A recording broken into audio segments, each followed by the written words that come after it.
안녕하세요. 마음 편한 삼성전자입니다. 오늘 낸드 플래시 세계 1위의 삼성전자가 6세대 V낸드를 탑재한 2배 빠른 서버용 SSD를 출시했습니다. 미래 먹거리의 한 축이 될 낸드 시장은 한동안 삼성전자의 영업이익의 발목을 잡는 오명을 쓰고 있는데요. 게다가 작년 11월 마이크론이 세계 최초 176단 낸드를 출시하였고, 이어서 SK 하이닉스가 출시했었죠. 오늘 SK 하이닉스가 내년 세계 최고층 238단 낸드를 출시한다는 기사까지. 아니, 분명 삼성전자가 초격차를 이루었다고 하는데 이게 무슨 소리지? 이미 기술이 따라잡힌 건가? 라는 의문이 생길 겁니다.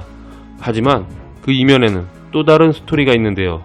오늘 말씀드릴 내용은 낸드 시장에서의 삼성전자의 미래와 가속화되는 치킨게임, 그리고 엉뚱한 곳에서 터져버린 미쳐버린 수요에 대한 이야기입니다.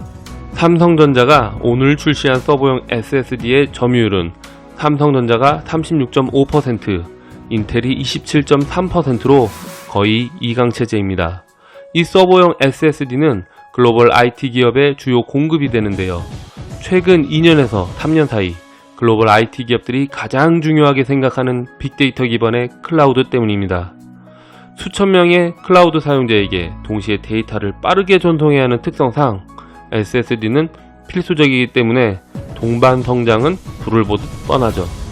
그런 창창한 미래로 인해 매년 12%에서 15% 이상의 높은 성장률이 기대되는 SSD 시장에서의 삼성전자의 36.5%는 꽤나 의미 있는 점유율입니다.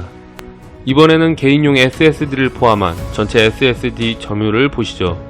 삼성전자가 32.9%나 되지만 서버용 SSD에서의 굳건한 이강체제에 비해 뭔가 춘추 전국시대 같은 느낌이 들죠. 게다가 SK 하이닉스는 11.2%지만 인텔 낸드 사업부를 인수한다면 19.8%가 될 것이고요. 문제는 19.5%의 키옥시아가 M&A 시장에 나오면서 웨스턴 디지털과 마이크론이 인수 검토를 하고 있는데요. 웨스턴 디지털이 인수를 한다면 삼성전자의 점유율을 조금 넘어서며 마이크론이 인수하더라도 무시 못할 점유율을 가지게 되어 삼성전자의 강력한 경쟁자가 되는 것입니다. 그럼에도 불구하고 삼성전자는 아직 건재합니다. 이제부터 그 이유를 설명해 드릴게요. 기술적 격차가 좁아지긴 했으나 여전히 차이는 있습니다. 이 얘기를 들으면 아니 이게 무슨 소리냐, 경쟁사는 이미 176단 찍어내면서 238단을 얘기하는데 삼성전자를 이미 앞지른 거 아니냐 라고 반문하실 수 있는데요. 네, 아직 아닙니다. 낸드 플래시의 기술력은 몇 단을 쌓느냐가 중요한데요. 거기에는 조금 차이가 있습니다. 삼성전자는 싱글 스택이고 마이크론과 SK 하이닉스는 더블 스택입니다. 쉽게 설명하자면 웨이퍼를 강남의 땅덩어리라고 비유하자면 이 비싼 강남의 땅 위에 삼성전자는 128층짜리 빌딩을 지을 수 있는 것이고, SK 하이닉스와 마이크론은 88층 빌딩 2개를 붙여서 지을 수 있는 것입니다. 따라서 같은 크기의 웨이퍼에서 칩의 생산량은 매우 큰 차이가 납니다. 삼성전자가 생산 효율이 훨씬 좋으니 단가 경쟁에서 우위에 설 수 있는 것이죠. 비록 176단, 즉 88층 건물을 2개 올리는 마이크론과 SK 하이닉스지만 여전히 128층 건물을 쌓을 수 있는 것은 2019년 발표 이후 삼성전자가 세계에서 유일합니다.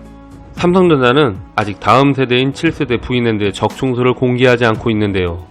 기존의 128단의 적층 기술을 이용해서 더블 스택을 적용한 256단이 예상되며, 그와 별개로 치킨 게임이 진행 중인 낸드 플래시 시장에서 핵폭탄이 될 176단의 싱글 스택 또한 예상됩니다.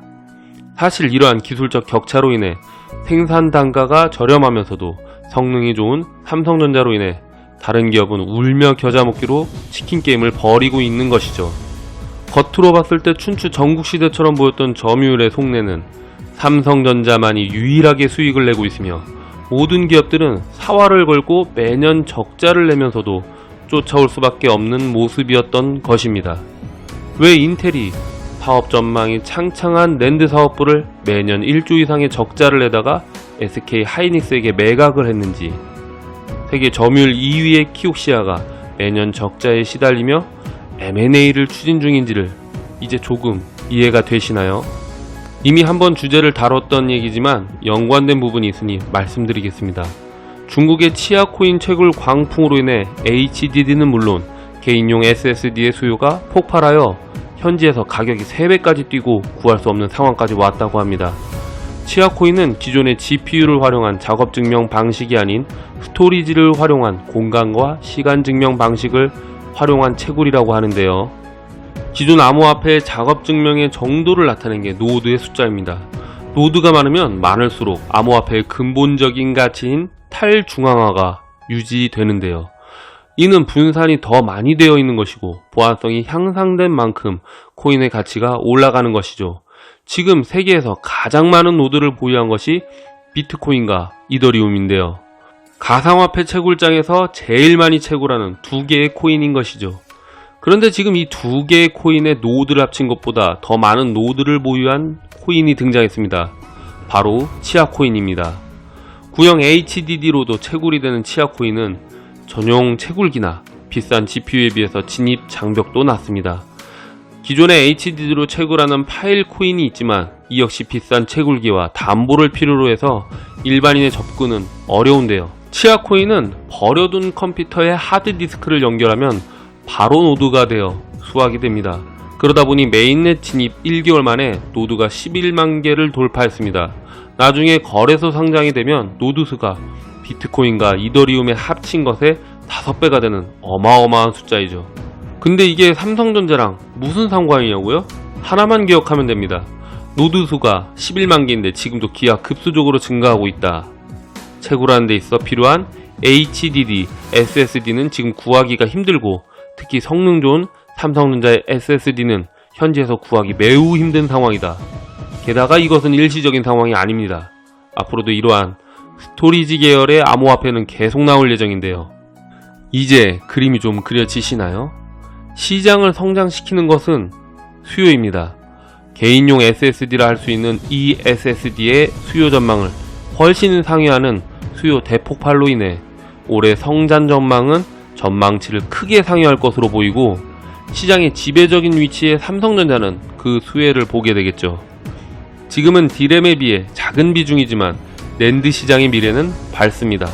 훗날 클라우드 서비스로 모든 것을 해낼 수 있는 세상이 도래하여 서버 D램과 서버용 SSD의 수요가 폭발하고 치킨 게임에서 대부분의 기업의 영혼을 털어버리고 굳건히 삼성전자가 세계 1위 점유율을 지키고 있다면 삼성전자는 또 하나의 역사를 써내려갈 것입니다. 구독과 좋아요는 제게 큰 힘이 됩니다. 이상 마음 편한 삼성전자였습니다. 감사합니다.